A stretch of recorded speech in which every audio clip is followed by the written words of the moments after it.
Hello, I'm so excited to be here. Ooh, I get to see your face. Can't wait.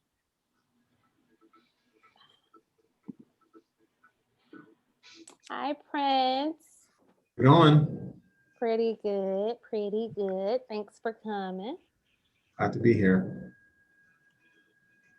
Alrighty.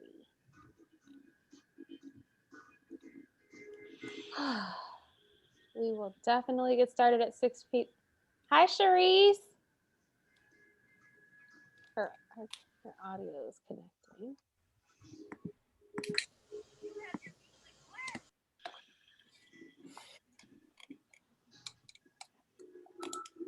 We have Hillary Cheddar Ames on the 1s and 2s, i.e. our tech person, hooking us up. I was about to say, I don't know what on the 1s and 2s mean. It's like I feel like, so I technically don't fully know, but I think it means when you are a DJ. Yeah. I will take that. That is really over describing my current role and talent, but I like it. Mm-hmm. And I am going to turn off my notifications tonight because we know that I easily get distracted and you will see it in the chat. Good call. Very good call. The last video, you can look when I was like, I literally turned, read the whole text message and then came back to talking. It's clear. Marsheda gets distracted easily.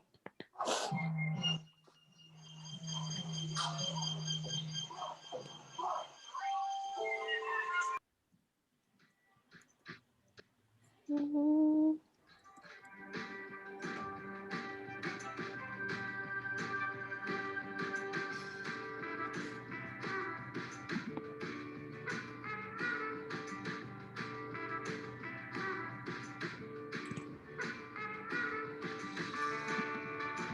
Sydney's coming in. He's coming. I see Stephanie. Hi, Stephanie. I miss you. Hi, Garian. Ooh, hey, Sydney.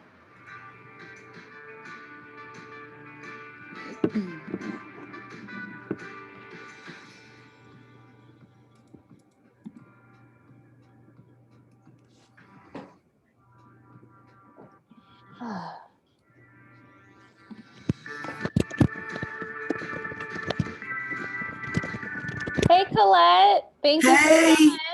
How are you? I'm good. How are you? I miss you. I miss being in person with you. Yes, me too. Aw.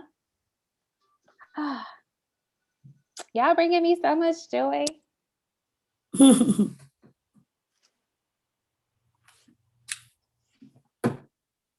Thank you, Steph. I see your heart. Where are you tuning in from again? Are you in tech? Where are you tuning in from? I'm in DC. Ooh, girl, you be traveling? I'll be all over, but yeah, I'm in DC. Good to see you. Nice to see you too. I still remember the book you gave me. Look what it's turned into. When I used to keep you up at night, we talking about She-Verse and didn't even know that this was what we were talking about. Yeah.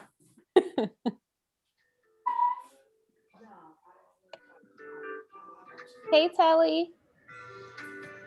You're all cute and stuff.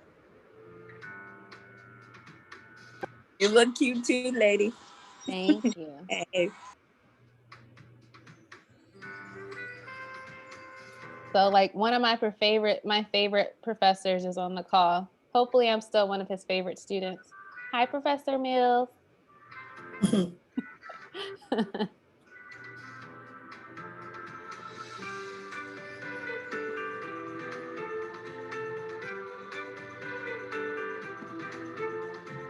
Okay. I can't do math, guys. Then this is bad. 7 minutes until we start. It was a real struggle. It was a real struggle.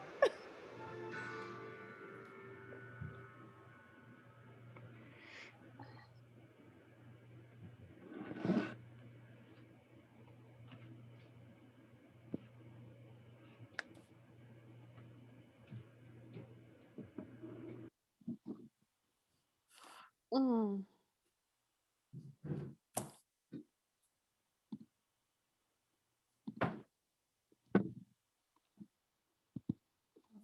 Let's see.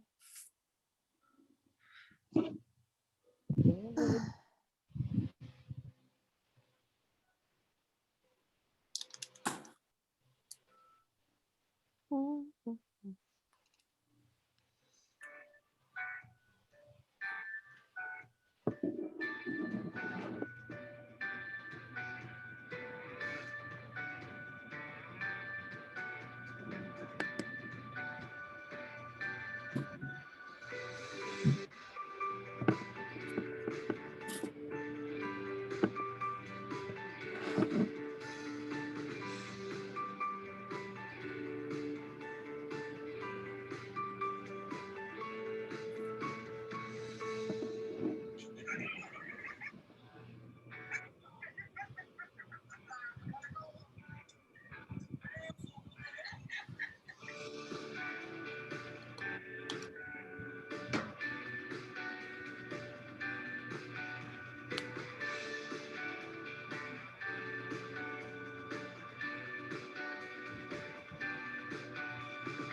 So Kevin, you wouldn't want to move on dates?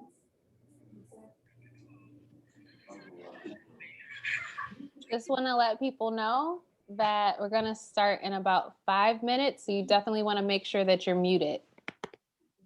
Just double check. This has been, always been. It is, 79 in Michigan, she said Yates is big one, 7,700. It would be 7,700. Yeah. Look, let's see, 7,700. Look, you can Google it. Look at it. 100.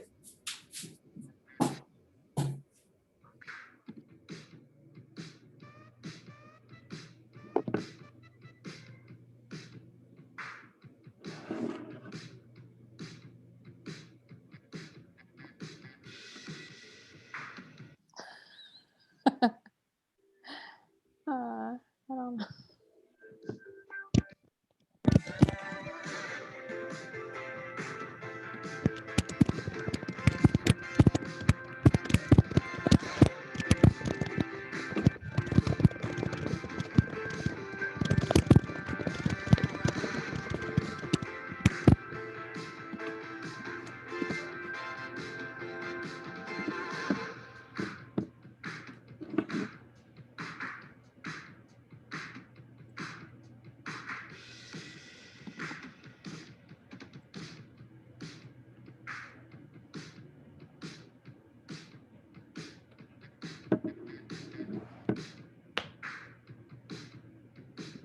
Hey, Artisha. Hey, Sarah. Hi. Hi, Vanessa. Hi, Emma. Oh my gosh, look at my people. Y'all so beautiful.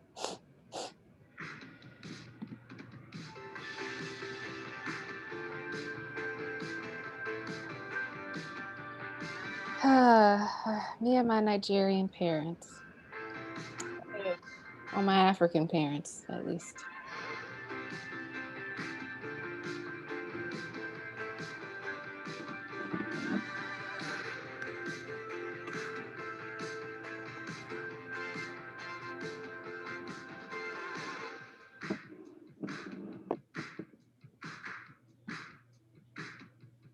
Hey, Sarah, wonderful to see you as well.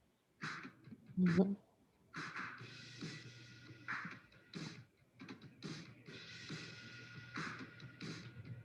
We'll get started in like 2 minutes, guys. Hey, Floyd. Hey, how How you you? doing? I'm good. Are we gonna Looking get? good. Are we gonna get a preview of the twins? You want it right now? I got you. Hold on. Okay.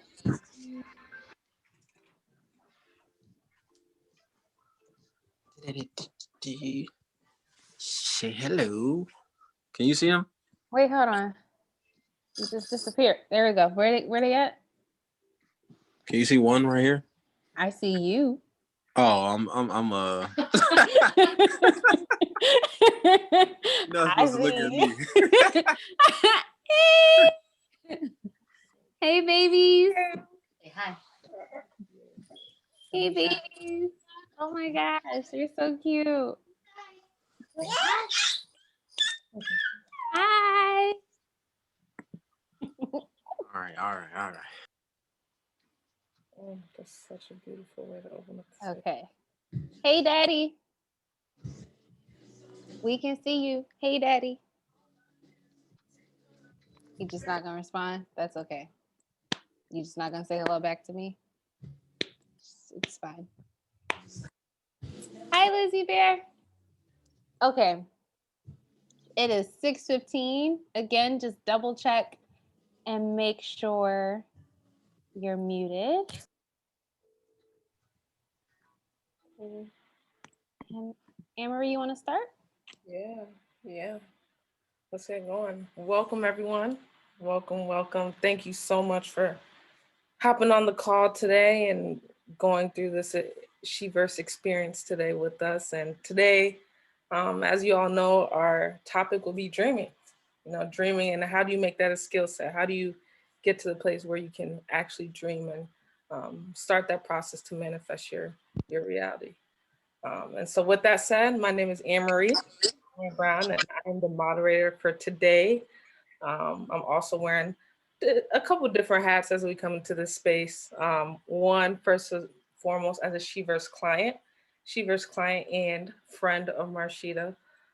So I'm happy to just be here and supporting her. And by day, a little bit about me. I'm a social justice activist, restorative justice practitioner. I work with Circles and Ciphers, who's a restorative justice organization based in Rogers Park, so in Chicago, for those who are in Chicago. And so that's kind of what I do during the day. And, kind of by night, I'm a designer. I'm a fashion designer, I'm a tailor. And, I take great love in enjoying that. And in a lot of ways, that's my dream. And so, Marsheda has helped me a lot in that process, just getting there to be able to say, hey, I'm a designer, and hey, this is my dream. How do I fulfill it?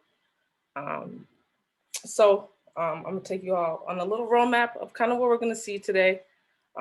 First, we're gonna see Marsheda just kind of give her remarks on the topic we have today. And then after that, we will kind of give space for me and Marsheda just to have conversation, ask questions about, what does it look like to dream and how do you get there, and how she played a role in, helping me get to the place where I wanted to be.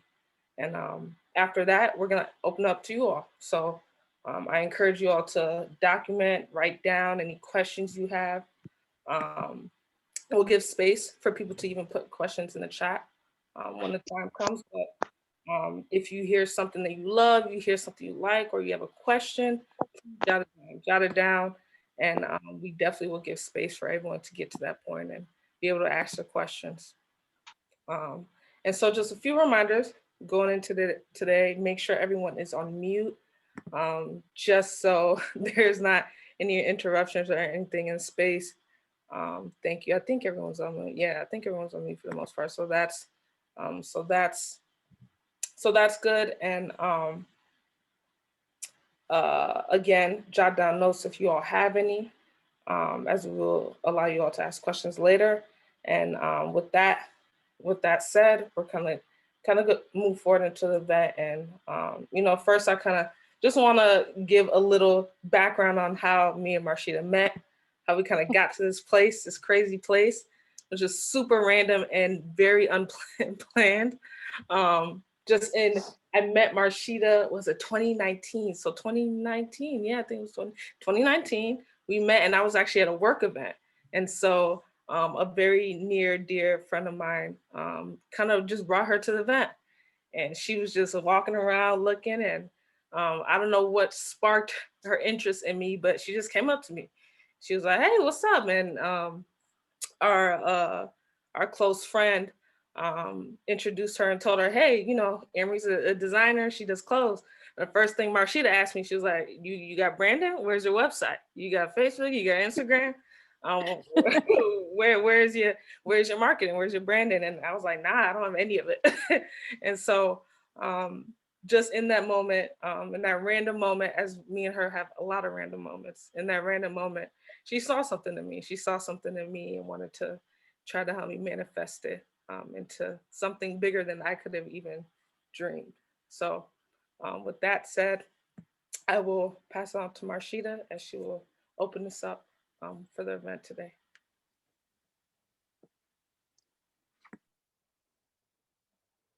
Cool. I don't know if I'm pinned yet, but before I even jump into the remarks, Anne-Marie's brand clothing line is called Rafasi Clothing. She officially received her LLC papers, and we'll be dropping the site and links to it. So thank you so much for supporting me, but we want to make sure that we actually know how to figure out how to get your swag. She was the person who designed my goddess suit that you saw at least the top two on the last call, as well as is designed what she's wearing right now. So her range, and we'll get more into that when we get into the call, but her range goes pretty far. Hillary, am I pinned? Okay. So I'll just jump into She-Verse. So I'll do a little bit of the She-Verse spiel. What is She-Verse? How did we get here? Then we'll dive into our talk, which is dreaming as a skill set and setting your intention. And so when we talk about She-Verse, like to think about it as the space that we are building together. It is verse as in the written word, where we are the authors of our journeys, as well as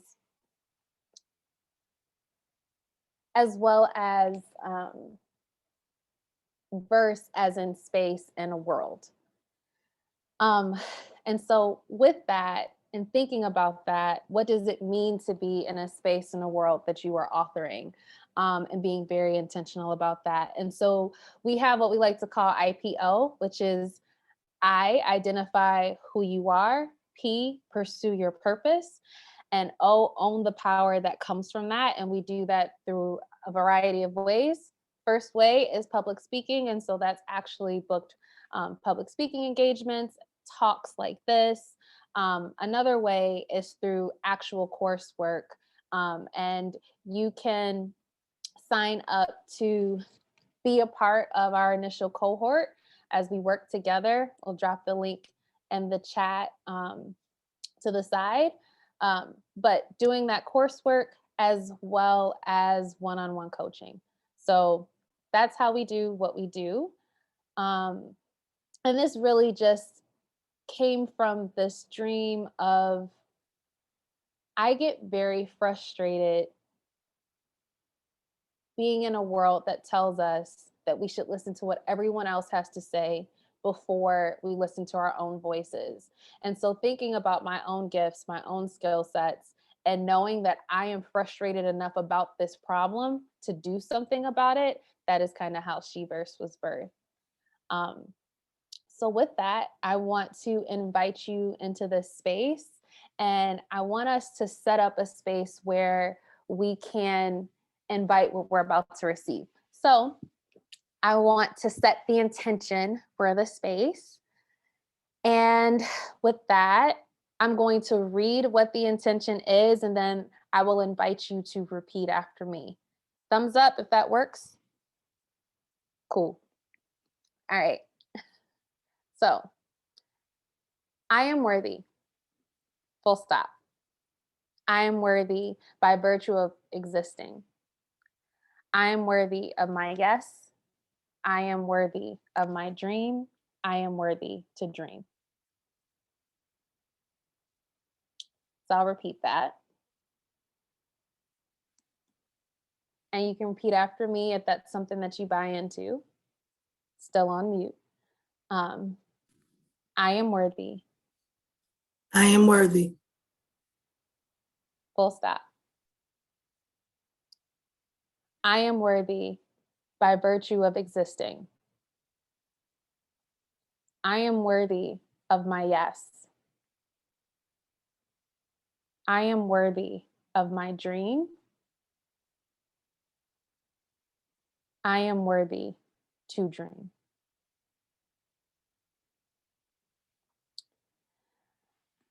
So you want to take a deep breath, exhale. And part of the reason why I think it's so important that we start that way is I've just learned a lot from being around my organizer friends and also being in restorative justice spaces. There's something so important about setting the intention of a space that you're in. And that space can be physical, that space can be mental. So how do we create these different worlds to make sure that we can be receptive to whatever our spirit really truly needs to hear? So thank you for taking part in that. And with that, we'll just dive right into the talk. So before, when I was thinking about, okay, like, how do I get into the mechanics of dreaming? I realized that I needed to take a step back and realize that before you can really entertain dreaming as a skill set, we have to just take stock of where we are right now. We just went through one of the craziest years in our history, where we just saw everything just changing. And I know for me personally, today is a day after I returned my keys and engagement ring to my ex-fiance. And so when I know that as a collective, we have been engaging in so much change and so much brokenness, I also know that individually, if I have this story of getting to this moment, we all do have this story of how do you dream in the midst of brokenness? So it's cool and it's cute to say, oh, dreaming as a skill set, but how do you dream when you are truly in the midst of brokenness? And like I said, my life, like so many, is not anywhere where we thought it would have been. I thought today I would be Mrs. Ewulomi Taylor. And I'm a strong Miss Ewulomi right now, right? And I was having a conversation over the weekend with a very good friend. And this conversation involved a lot of tears. And one of the things was I was just crying about, like, this is not how my life should be. And he responded, and I think I kept a straight face, but I kind of low key kind of rolled my eyes in my spirit, where he was like, well, I think you should, share this pain. You should write a blog post about it. And I kind of just wanted to strangle him. Although, and I did not do a blog post, but that's because I was in pain. There was something to the importance of being able to share where we're at, recognizing that I can't get on this call and say, hey, dream as a skill set, if I'm not recognizing my own brokenness. And it just had me thinking, like, why, how am I going to be able to have this talk? But why is it just so hard? Like, how do you move past it? And I realized that it's hard to dream when you're so deep in the tunnel that you can't see the light at the end of it. But I still want to urge us to do it. And what I settled on was, when you decide to dream in the midst of being in the tunnel, the dream does not become the light at the end of the tunnel. It becomes this flame. It becomes the spark that gives you the need and the will to keep moving so that you can make it to the end of the tunnel. And so I want us to think about dreaming before we even get to how to do it. I want us to think about the necessity of doing it, even in the midst of brokenness, as a way of getting us through our brokenness. There was this moment. So home for me is in two places. Home is number one, first and foremost, where my family is in Lansing, Michigan. And my second home is Chicago. And I was at home when I would return the keys in Lansing, and I ended up getting on the train to come back to Chicago and work the next day.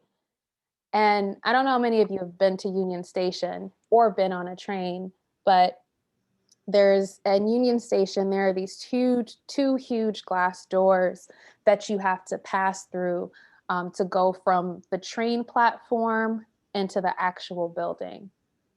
And I just remember being on the train, crying to myself silently. And part of what I was grieving was I had this image of what I thought was my dream, and I was watching it shatter. And I knew that it was best for it to shatter, but that didn't change the fact that it was shattering and that it hurt. And then I had this picture of me walking through these doors happy. Like that there was some transformation from once I left the platform, that dream, since it had died, there was still space for something else to be born, right? And just the dream of that I could be happy, that I could have joy, that I could still have the family and the work life that I wanted, and that I could still thrive. Knowing that that was on the other side, knowing that that was something that I could envision, that I could flesh out what my happiness looked like and what it felt like. Even when I was curled up like a baby on my couch, even when I was calling my parents and a number of you on this call just crying, it's still something that got me through. And so it's hard, but I just think the necessity of dreaming in the midst of brokenness is a part of our survival. It is a tool for us to exist as our full selves. And it's hard because we've been trained to tell ourselves no. So if we thinking back to why we opened up the space with saying, I am worthy of my yes. You are worthy of telling yourself yes. You are worthy of telling yourself, I get to dream about being happy. I may not feel that right now, but I'm going to be real cute. I'm going to be real fly. I'm going to be a real cute 30. She's a cute 30. She tries. But I'm going to do that. And I'm going to say that yes to myself. And that worthiness isn't based off of anything that I've done. It's by virtue of me existing. So giving ourselves that permission. So I really just want to challenge us to push through and just treat this like Nike and just do it. Like, I don't know how to get you to say, hey, I'm just going to dream. You kind of just got to be like Nike and just throw yourself into that and just do it. And recognize again that this isn't a question of worthiness. It is a question of, are you going to choose yourself? Are you going to choose yourself? Are you going to choose to say yes? We say yes to so many things that cause us to say no to ourselves all the time. How are we going to be protective over our yeses and be very intentional about our nos? So tonight, with that, I want to transition into, okay, talked about the importance of dreaming. How do you actually do it? That's why you all got here and said like, hey, what's dreaming as a skill set? But right before I get into the process of dreaming, I think it's very important to know the process of manifesting a vision. And the reason why this is important is because you need to know where the dream falls when you are thinking about how to manifest a vision. Dreaming is a key piece of that, but it has its role. And I'm going to drop this in the chat and I'll explain it. But I'm going to drop it in the chat so that you can have it. And that way no one is asking me, what are you saying, Marsheda? So it's in the chat. All right. So when you're manifesting a vision, I like to think of it as what plus how plus implementation equals a manifested vision. Like if we were talking about a formula, that's what our formula would be. What? So that's the substance. That's the dream. That's what we're here to talk about. How do we get to identifying the dream, right? Next is the how. That's the plan with the strategy, the tools, and the key players.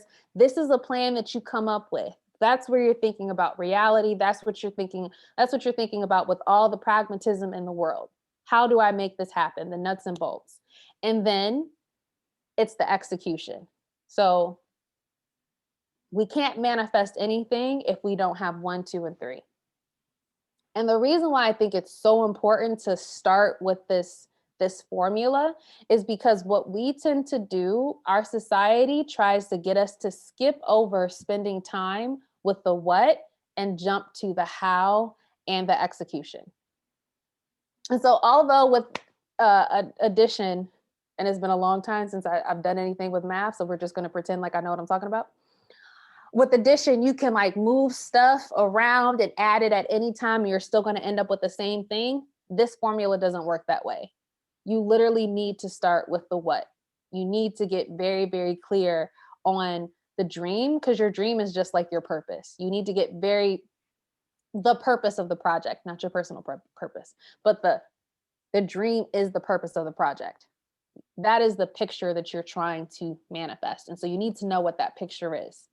Then once you've gotten really close to that, you get to, okay, I fed my dream, I've nursed it, I know that a dream comes out like a baby, I've got it to the toddler point. What's the plan? What happens after that? That's when we get to the how and then the implementation. Focus of this call is going to be very much the what and the dreaming. Stay tuned, because next month we'll be talking about the how. So sign up with the link that was dropped at some point to make sure you can stay attuned to She-Verse news, because I promise you we're going to go through this whole formula, but we're starting with the what right now. Okay. Thumbs up, people with me? Cool. So first off, I always like to start making sure that we all have the same baseline definitions. What is a dream? And the way that we are defining dream in this space is, what is something that sits with you and wakes up with you? That idea, so it's more than just a random idea, it's an idea that doesn't go away. Specifically, it's a problem or an issue that you see in any meeting, any talk, any discussion that you personally feel propelled or called to do something about. And so for me, I get very, very frustrated when I hear people tell themselves, no, they can't do something, right? Part of it is Trump was president. If we can have a half-baked Cheeto tell himself that he could be president and he was president. Like, we should never tell ourselves no, like, ever. Right? So there's that part. But I don't get frustrated with the person. There's a frustration with a society that tells us that we should say yes to everyone and no to ourselves. And so since that is this is especially true as it relates to women and girls. And so that is something that I have been frustrated about. It has sat with me. It has been in my spirit. I didn't necessarily know that that was the thing, but that has been the case probably since 8th grade. And if we go back on our lives, we may be able to see that there might be issues like that.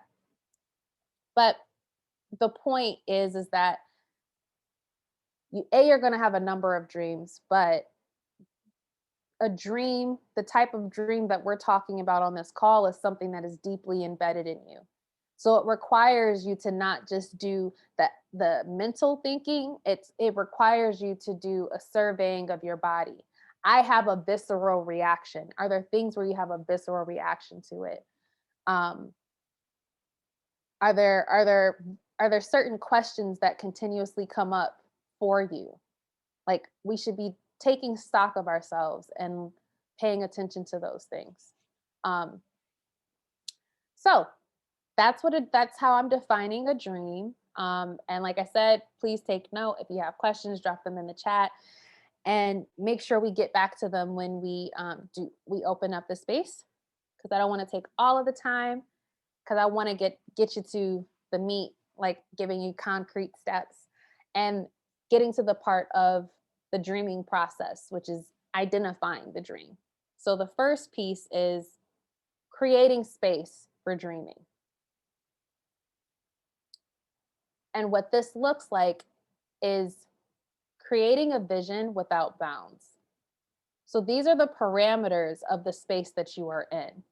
So sometimes creating space could be physical space.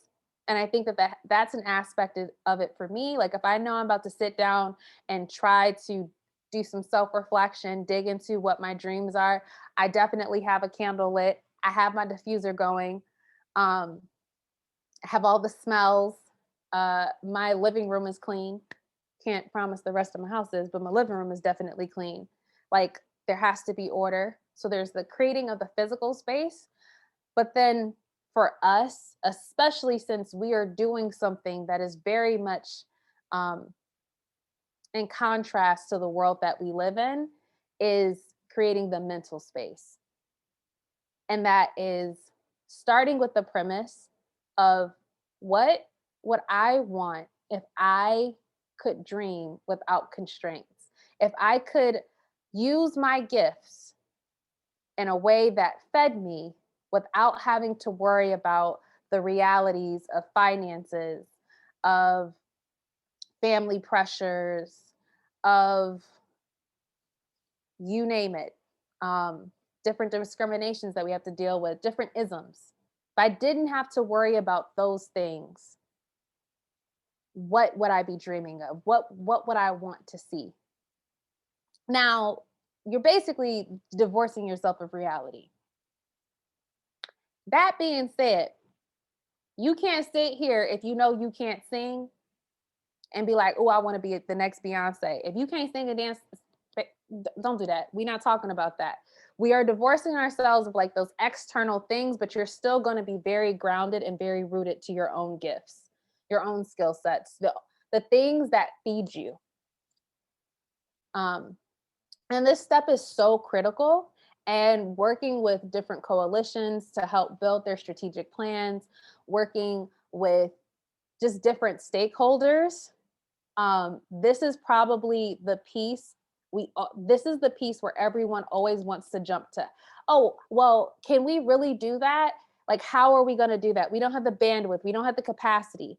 And what I am saying is that doesn't matter at this point. We're going to get to bandwidth. We're going to get to capacity. But that has absolutely nothing to do with the first step of our equation, which is the what. Capacity, bandwidth, those are all things that have something to do with the how and creating the strategy and the plan. And so in order for us to effectively manifest, we have to be very, very strict about what part of the process we're in so that we can go away from those natural impulses. So, first thing is envision without bounds. This is, like I said, very key. And part of the reason why it's key is if you are not starting here, you are basically starting from a place of no. You're starting from a place of deficit. You're negotiating against yourself because you are already telling yourself no when you haven't given yourself space for that yes. So we have to make sure, and throughout every step that I'm about to say, that you are constantly checking yourself and making sure that you're not jumping to the how. Okay? And then the second step, you've set the space, is to start with self. It's a self-evaluation. So what are the necessary ingredients for you to feel happy, whole, and full? This is mental, this is physical, this is spiritual. Because we want the whole you to be brought into this world. That's how you manifest your purpose. So, what are those necessary ingredients? What are your gifts? How do they feed you? How do you feel when you're working with them? So, what are those key components? For me, that's creativity, that's true connection, that's love, that's service. And with me manifesting my dream of She-Verse, hopefully you're feeling that all of those things are built into this, right? And this self-evaluation, although I'm describing these in a linear fashion, it constantly comes up because we are constantly growing. And so you have to be comfortable with pivoting. But being able to succinctly say, these are the elements that need to be there, super helpful, super important, so that your dream can grow in different ways. And I like to think about dreaming as planting a seed. We don't fully know what's going to come out, but we're going to do all of the different pieces that it takes to water, keep a plant alive. Now that I think about it, I don't know why I use that analogy because I can't really keep a plant alive, but I can keep a dream alive. So, whatever the case may be. Next, so first we started off with creating a space, dreaming without bounds or envisioning without bounds. Next, we've spoke about self-evaluation, doing that reflection. And then next is getting back to that piece of what I said as we were defining a dream. What is a problem or a gap? So being able to answer this question for ourselves. What is a problem or a gap that I see in the world that makes me feel unsettled, where I have a visceral reaction? And that could be, are you reacting literally in your tummy? Does your arm tingle? There is something that when people say it or they act in a particular way, you have a reaction to it. It's been happening. So maybe tracking that and seeing what it is. And like I said, for me, I definitely have that reaction of when we tell ourselves no. Like, I have a phenomenal friend. I will leave her unnamed, but she knows exactly who I'm talking about. She is probably one of the most gifted storytellers that I know. Super thoughtful, very into service, and just a very grounded human. And I've watched her grow. We went to law school together. I watched her grow, and I'm glad that I get to be a part of her journey. And sometimes, so she was like, I want to be X, but I'm a lawyer right now. Wanting to tell stories, wanting to do these different things, that doesn't really go with being a lawyer. And it bothers me that we have to live in a society where this phenomenal friend that I have, who I think would make a phenomenal politician, who could actually do some things, feels like there's something at odds with being a good person, being a good storyteller. But part of that is because we live in a society that really tells women especially, you have to do things this way. We are in a profession that says this is what success looks like. And so I know that I personally have a visceral reaction to that, and I want to make it so that she doesn't live in a world like that. And so that, again, what do you, and I can see that thread and that theme. I can see it when I'm talking to college students who are trying to figure out what's the next step that they have. And they are telling themselves, well, I can't do that, I can't do that, I can't do that, because that's not the chosen path, that's not the typical path, that's not any of that. And I can see it in almost every conversation. I can see that that is the piece that is missing. And so for me, again, that's something that sits with my spirit, and figuring out what that is for you. And then the next part, the difficult part, is so you've done basically your self-research, because being able to figure out your self-evaluation and figuring out what that problem is, a lot of that is just going back through your own personal experience. And I would urge you to not just be going through your own personal experience mentally. It is so important that what happens up here makes it to the page. It could be you type it, you could talk it out and record it, and so you have something to look back at. But think about doing a research project on yourself. You're gonna want the documents in front of you. So you've done that piece, you've done that self-research. Now it's time for you to start to build it. And what I mean by build it is like jotting out, sketching out, what does a solution or a framework that both addresses the ingredients that are necessary to feed you and fill you and make you feel whole, but also addresses this need or this problem that you feel so frustrated or pissed off about, to do something. What would it look like? And this part is where you really, really, really, really have to be very, very firm with yourself on, I'm not going to try to figure out how I can do this, but what are the key pieces that need to be here? Because this piece is probably the point where we always want to jump to the how, and we need to just stick with the what at this point.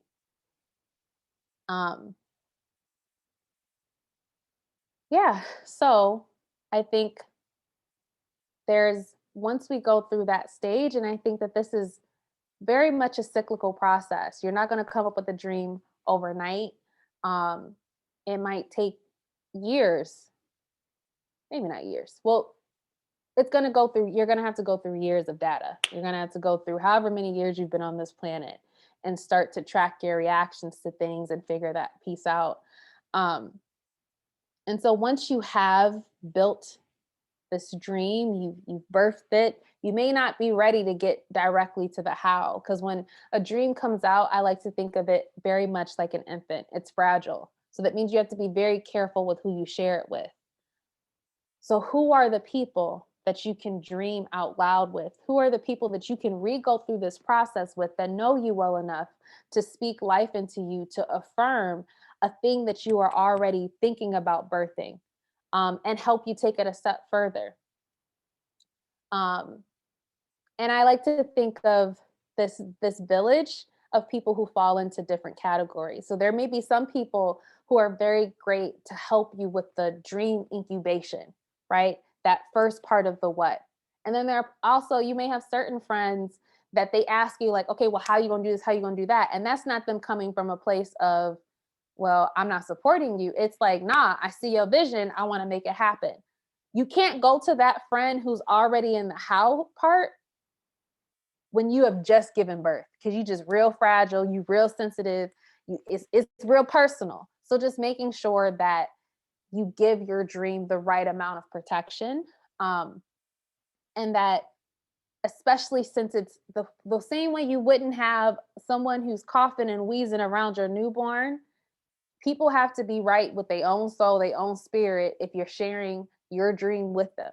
So making sure that you are very, very protective over it and guarding it, because I believe that we talk a lot about going the path that's less traveled, right? And I believe that when you are dreaming and you come here because you really want to dream, you're not going to end up going the path that's less traveled. You are going to be charting your own path. And that is a painful process, but it is a beautiful process. And it takes a lot of intention. And so, my hope for you all is that you set the intention and we think back to the beginning of our talk with knowing that you are worthy, full stop. And I saw Mary had a little lamb. You're worthy by virtue of existing. You're worthy of your yes. You're worthy of your dream. And you're worthy to dream. And with that, I think I'm going to turn it back over to Anne Marie. Thank you so much, Marsheda. You always dropping gems. You always dropping gems. You saw my face. I was like real conscious. So thank you so much for that and all the gems you dropped. And yeah, let's get more into it. And when you were talking, one thing I was thinking about was like you were talking about the idea of how brokenness was your kind of barrier, to really be able to dream and get there. And for me, I think you even saw in my face when you met me in the process. For me, my fear was, dreaming, because that for me was paired with accountability. So I always felt that. I even remember like at age of 10, like my first dream of like fashion, like, wow, this is something cool. This is something I really want to do. But in that dream was paired with accountability. I was accountable to my parents. I grew up a Jamaican child, first generation Jamaican child. And, I had accountability to make it, and whatever career path I had to do, it had to be implemented in a way that something came out of it. Mm-hmm. Whether it was a good job, whether it was money, whether it was, status. But for me, I always had the fear of just like that accountability to have to implement and to have to get something out. So, I wanted to ask you just, how do you get past that? And then how do you get to a point where you can dream and separate that idea of like, oh, this has to be implemented. This has to be make it. This has to reach a certain type of success. Because for me, that was my barrier. That was my barrier. And I think about even talking about the age of 10 where I started to dream and like I put it off. And eventually I went to engineering school. As you know, I went to engineering school. I went to school for engineering. And so I made it pretty far, but and it took me into the age of probably 20, 21 to really start saying, okay, maybe this dream could happen, and so that took me a long time. So I just want to hear more from you on how do you separate that and how do you get past something like that? I think that is the real question. And thank you for that. So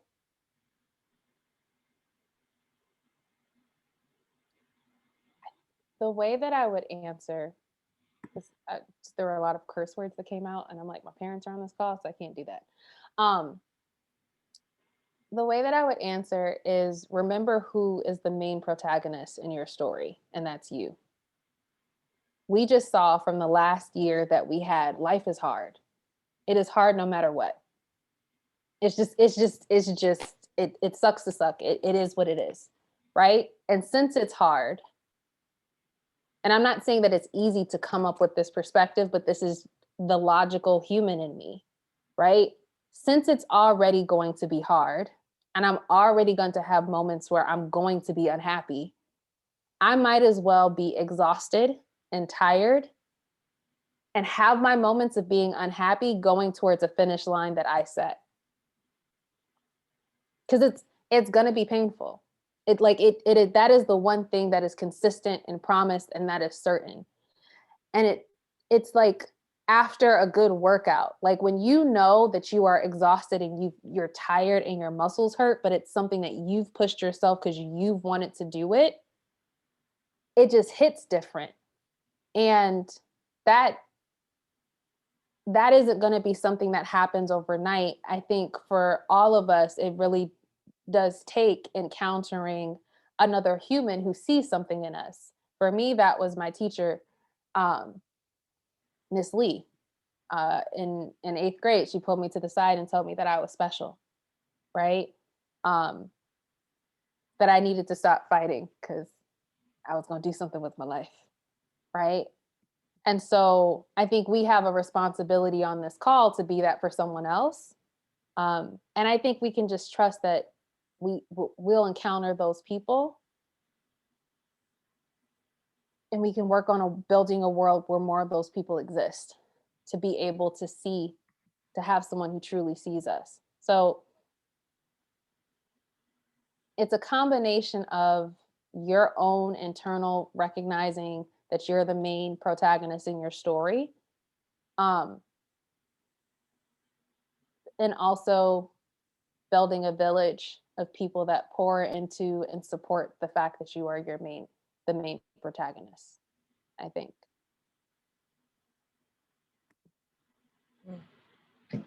Yeah, no. Thank you, Marsheda. Thank you. And then one thing you also said was you had people that kind of, watered your seed. There's people in your life that was like, hey, you can do this. And for me, a lot of that, especially now, like you're that for me. You've been able to help me, like, water my plant. Even when I get dry, the flowers going down, you're like, no, you gotta keep pushing and keep going. So, I want to actually just, even now, like you talked about at an early age, like that person that helped nurture you and, water that plant. Even now, when you think about it, who are the people that you look to now? Because dreaming is something that's consistent and that is hard. It's always hard, right? So who are some of the people now that kind of serve you in the way that you have been able to support and serve me? Oh, well, thank you for that. I think I'd be struggling, but I appreciate and receive that you said I'd be supporting you. That's a great question. I mean, a lot of those people are on this call. I mean, you're definitely one of those people. I think that sometimes it may be hard to dream for ourselves and recognize that we're the main protagonist in our story. But I think there are some people where it comes easier to see the light in someone else, right? Because if you're walking around being a light, you might not. You're used to your own frequency, but it's a lot easier to see it in someone else. And so there are a number of people on this call. Like, thank you, Hillary, for doing our tech. But Hillary is my work compadre. Like, she is the person that I am calling when I am like, there is a lot of caucasity going on and it has a lot of audacity and I need to stay barred. And, there have been times when I've gone into Artisha's office and been like, can you remind me? I'm saved, right? I got a relationship with the Lord, right? So I think and I could just keep going down the list, like the amount of times that I call my dad and my mom, and especially my dad, he doesn't, half the time he don't be knowing what I'm talking about, and I can tell when he's not really listening.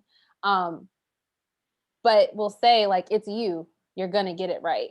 And like having the people that know you and trust you more than you trust yourself sometimes, and that will push you. So I mean, I don't have time to list all of the people on this call, a number of them, right? But I think you attract what you put out. And so if you are putting out good energy, or if you are putting out that you are a worthy village member, then you will build a huge tribe. And I definitely have that. So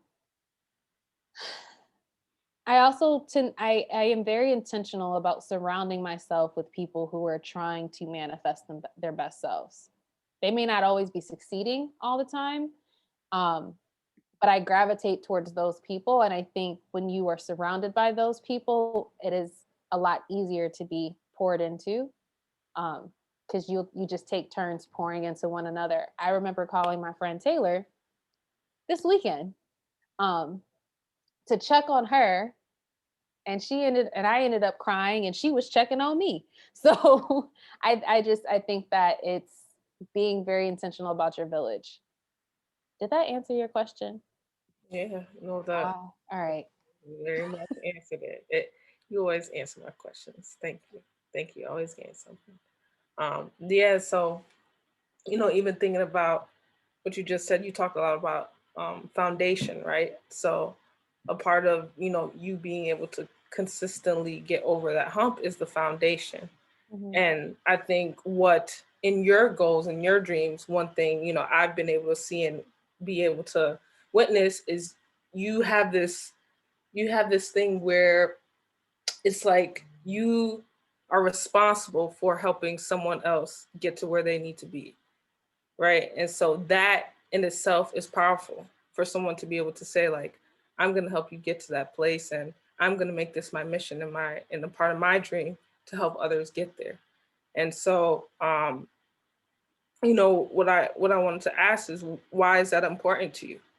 I think because I think about like different roles like we all play in our life as well, and we all have responsibility to others. We just saw the two little twins who are beautiful, and I know you have a responsibility to them to make sure their dreams are nurtured. So where does that responsibility for you come from, and why is it important for you? That's a great question. So I'll just go back to the framework, and part of it was you personally identifying an issue that pisses you off, right? Like there's something that you would gravitate towards. I operate from the premise of, okay, Floyd. Anyway, I operate from the premise of we are all connected, right? You are my other me, and the many words and in our RJ spaces that we are in.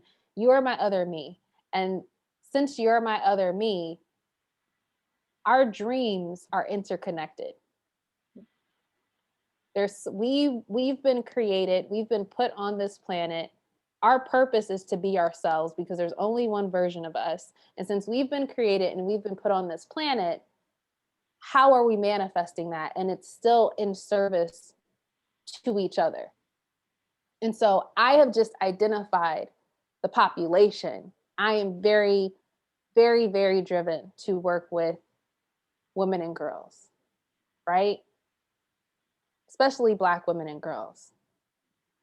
And that does not mean that my message, that my care cannot be supported by the masculinity that's on this call, or the masculinity that I encounter, or the men that I encounter. I'm gonna, like, if my force helps that, fine. But I know who my target audience is. And I think that because of my story and the more transparency I can have with my story, there are people that are going to resonate with that. And just understanding that all of that is connected, I think our dreams are naturally going to be in service to other people. So it wasn't like if I just saw some random person and be like, ooh, I'm going to help make your dream happen. I saw you, right? You fit into what my spirit told me I needed to connect with and support. And I think it's this piece of, like, where do you see your tribe? I'm a part of her tribe. There are so many people who've inserted themselves and been a part of my tribe. So I'm just recycling that energy. And so I guess for me, it just comes from existing. I think we all exist to be connected, and I'm a conduit. And so that's what I want to do.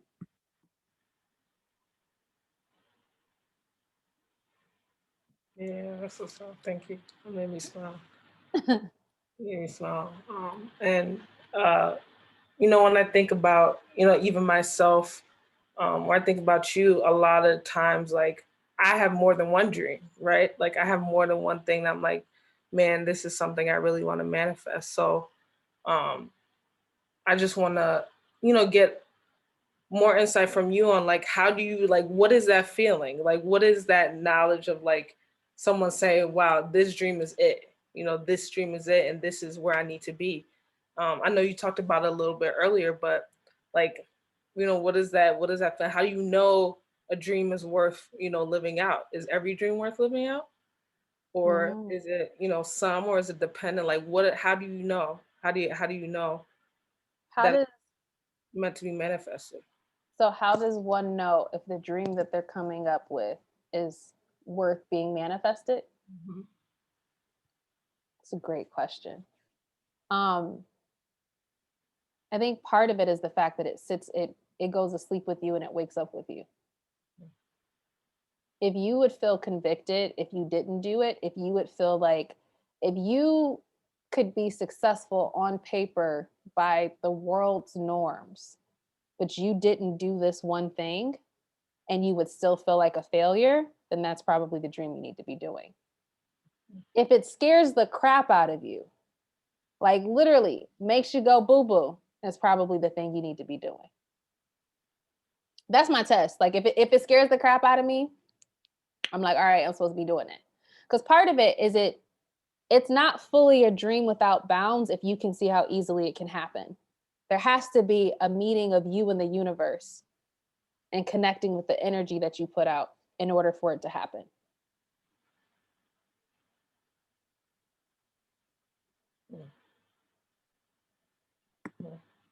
That's all I got. No, I'm taking it. I'm taking what you're saying. You know, I'm taking what you're saying for myself at the same time. You know, 'cause this is like normal Marsheda and Aaron conversation. So I'm taking it at the same time. So I apologize.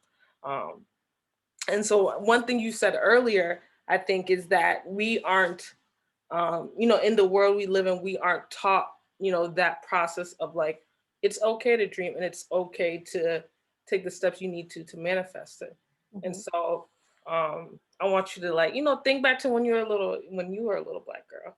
And you know, for you, what would you tell her? What would you tell her, and what tools would you give her to be able to dream and do everything that she wants to do? I wouldn't tell that little Black girl nothing. I feel like I always have to channel my little Black girl because that little Black girl was telling her daddy what to do. She was telling her cousins what to do. I feel like as kids, we tend to be bolder. It's as we get older and we have more knowledge of the world that we begin to put bounds on how we dream. I think about my about to be 17-year-old sister and just how she basically hustled me out of my iPhone. You know, like that was a part of a thing that she really wanted and she got it. And how part of the reason why I had to create a whole separate business is so that I can really sustain her lifestyle. I need to be able to afford to pay for Lizzie, right? But what I learned from her and what I see in her all the time is part of it, my parents say, like she's a younger version of me. But seeing that recognition of I am my main protagonist, this is what I want, and I'm going to go full steam ahead about getting it. And so I feel like I always try to bring that younger Marsheda back to make sure that I keep that same energy because I be stressed. The older me is like, well, how am I going to do it? I be crying a lot. I know. We you know, we be talking about it. Yeah. So. Yeah, no, I appreciate that. And before I open it up, I want to open it up to space for questions and so people can ask some questions. But before that, I kind of want to bring it back to now. So when you're thinking about your dreams as they sit right now, what do they look like? What do they look like? And, you know, how do you visualize your dreams now? I feel like you're living in part of one, right? Like you're living in part of one now and you're manifesting it. I'm an example of that, right? But I think it's important to always continue to dream, right? Continue to dream and grow upon dreams after they've manifested, so that they can get stronger and you can continue that, that path of like happiness and joy when you have dreams. So for you, what's your dreams now? What do they look like? I think I'm in the self-evaluation stage. I have a sense of She-Verse. See, I have a little shirt. Sign the link if you're interested in merch. We'll follow up with you. So I think that there's definitely an aspect of growing She-Verse, growing the family, being able to host these talks consistently. I'm hoping to do them once a month on the second Wednesday, same time. So stay tuned. Definitely sign up so that you'll actually be able to get the alerts. So to be able to just spread this message, I have a strategic plan that has at least 15 different projects in it, and I'm not going to go through all of them. But as far as just as a whole, because this is just one dream, we can be holders of multiple dreams, and as we should, right? There's so many different parts of us, and I'm definitely very much an advocate through and through, and someone who cares about systems transformation and reimagination. I don't think that we reform systems. They are operating in the way that they intend to. So how do we break them apart while also giving space to dream about how we want them to be so we can manifest that? And so I'm very much in the self-reflection stage, self-evaluation stage of figuring out what are the key elements of that type of tearing apart and rebuilding, and reimagining. Am I in? I've, started conversations. I self-appointed a mentor at the beginning of this year. And I was like, hey, I need you to know you're my mentor. Can we have a conversation? And so entering into conversations and identifying key people that can help talk through the dream, like ask the right questions. So sometimes it's putting yourself in front of the people who are going to ask you the questions that cause you to go back and journal so you can do that reflection. So I would very much say I'm in that space. I'm leaning towards I want to be a thought leader. I'm still figuring out what that means. Because I think I have a lot of thoughts and people should just do what I come up with. This goes back to me wanting to like take over the world as a young child. Like Pinky and the Brain was my favorite cartoon. Like world domination was an actual goal. So yeah, I don't know if I want whole world domination. That seems like a huge responsibility, but I could definitely take over a piece of it. So dreaming about world domination, a piece of it, I'm still figuring it out. True. Cool. Thank you so much, Marsheda. And I just want to say again, thank you for all you have given me and done to support me to make Rafasi not just a dream, but something that is a reality for me. So thank you so much. And I'll drop the link to my clothing line as well. Again, for those that came in late, so you all can check it out. And Yep. yeah, so thank you, Hillary. Thank you. So now we're gonna open up for questions. And before we open up for questions, just want to give slight mechanics. People can put questions in the chat. If you feel comfortable, you can just raise your hand and say your question as well, and we'll get to you. And remember to stay muted as well while we're talking, so that others can be heard when they're answering the questions and to be answered. So I'll give kind of open space now for people to just ask any questions, even comments about everything that just happened. I'll give people like 20 seconds, because I didn't see any questions yet, but give people a little bit of time.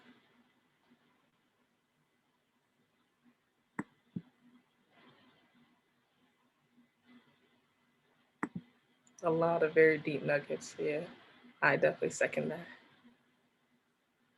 Are they golden nuggets? I had golden nuggets today. It's a restaurant. I don't know. I become more goofy when there's quietness. So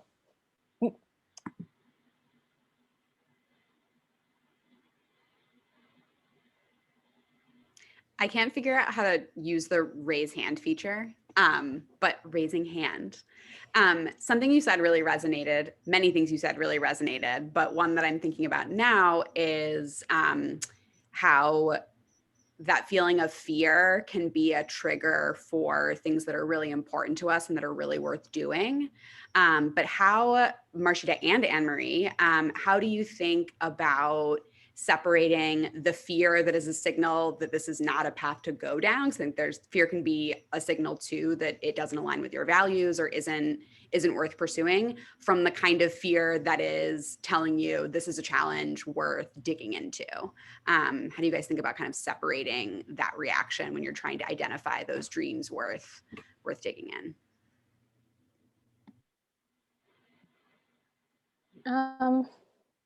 I'll take a stab at that, because as you said that, I immediately envisioned a roller coaster.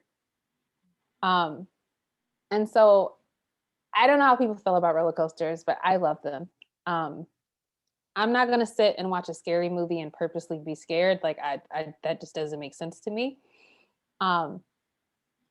But with a roller coaster, there's this fear, but there's also a slight excitement that's attached to it. So there's a slight anticipation. I think when I feel uncomfortable about something, I think it also manifests in my body differently. And so I think it could be when you don't feel like you need to be in a space, going back to those moments, what did that feel like and where did it show up in your body, versus when you were about to stand up and like argue in front of the Second Circuit, what did that feel like and where did it sit in your body? Because I think that your body will tell you the different types of fears. It's just being in tune with them. But for me, it's a combination of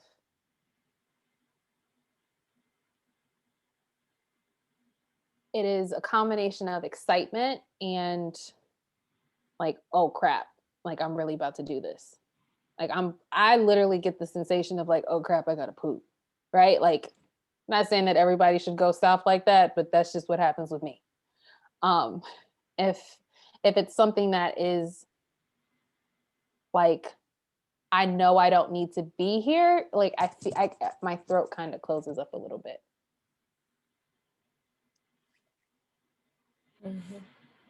Yeah, no, I agree. I second that, Marsheda.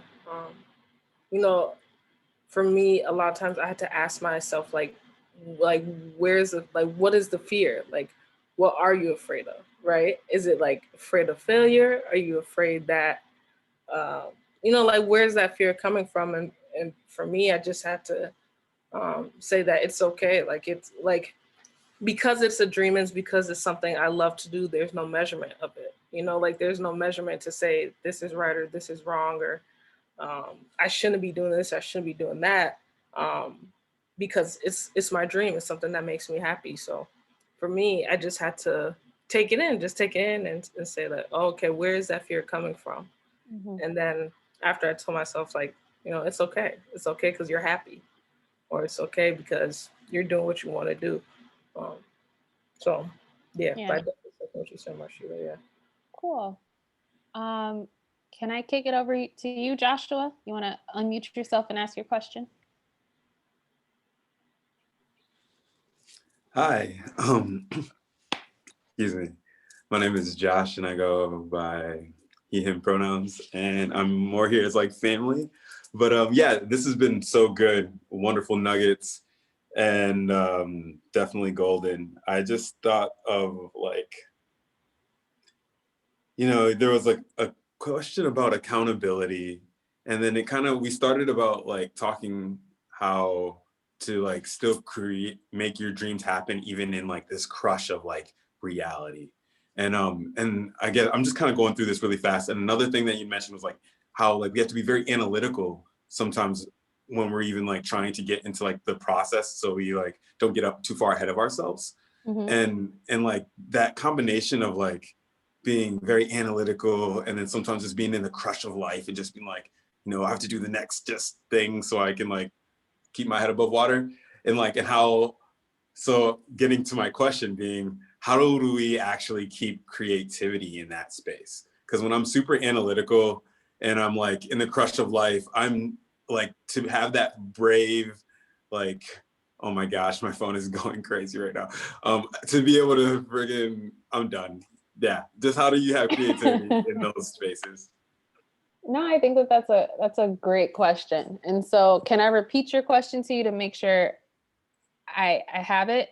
So what I'm hearing is when we're in the crush of life, when life is going crazy, how are we able to remain creative? Like that's one piece of it. But then here's this pretty analytical process where we have to be thinking and we're tapping into our mental space, which also makes it slightly difficult to also be creative.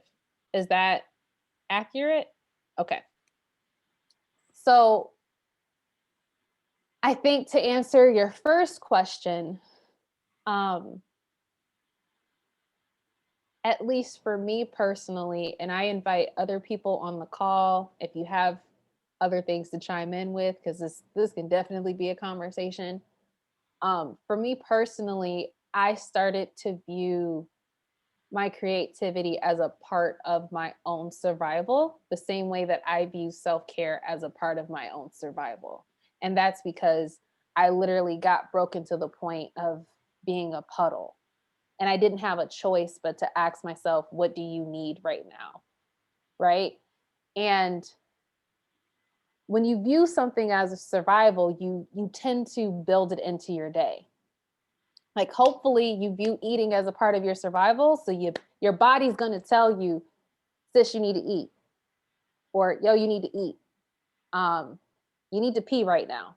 Right? Like, and knowing that those are things that I just have to do, it means that I just have to create.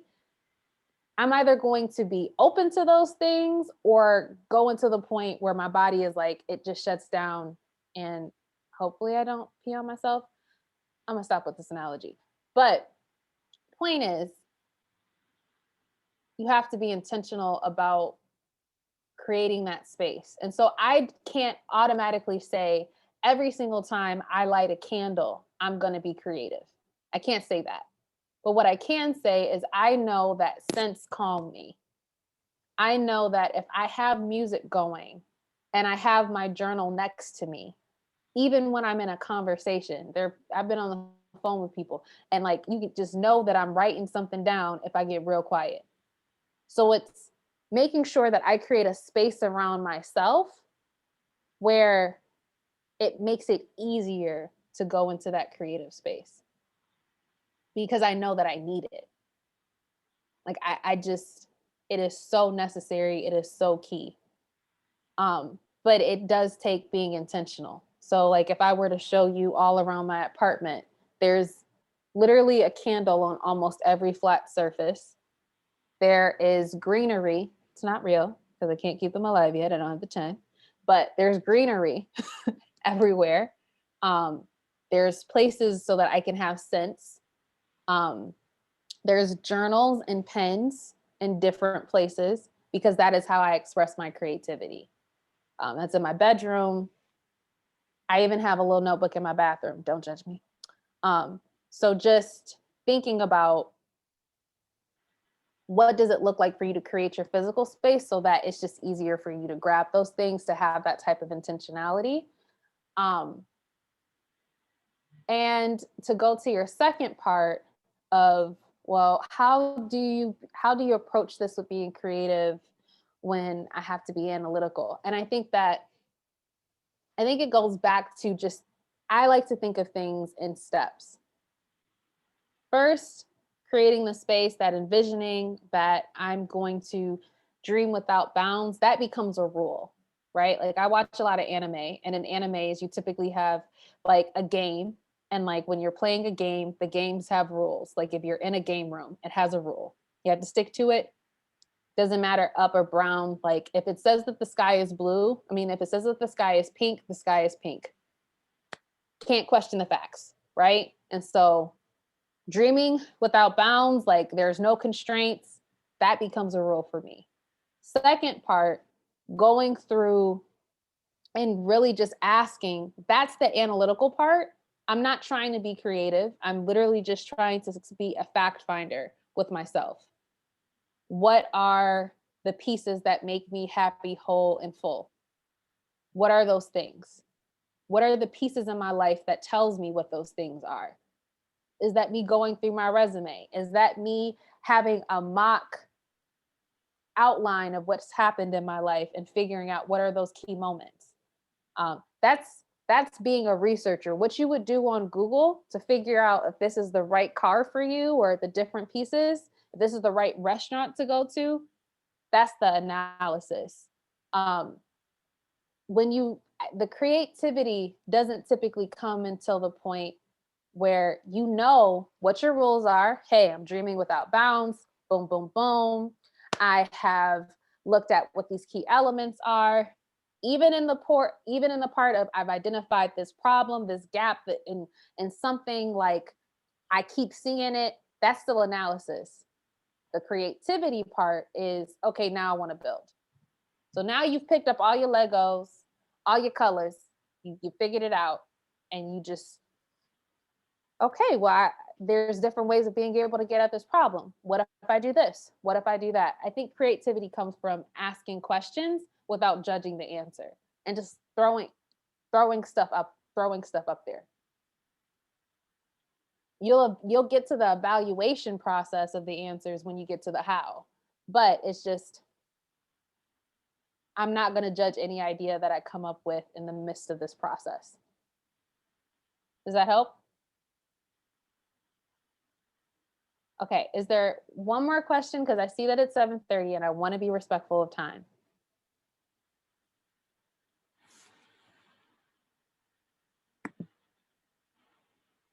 Ooh, okay. So we're going to do a little activity because I'm still a teacher and I can't, I'm still a teacher and I can't help it. So if you could turn your camera on, please, pretty please, if possible. If possible. Okay. So I appreciate you all. So to close up, I just want us to in teaching, we would call this a walkabout. And I have some actual teachers on here. And so if I get this wrong, don't judge me, Jasmine. But we all came to this space. We all chose to click on this link, respond to my numerous message of bothering you guys, because we had some sense of, we wanted to figure out, what does it mean to dream, and what does it mean to dream, like dreaming as a skill set? How do we set our intention to do that? And so it's actually called a gallery walk.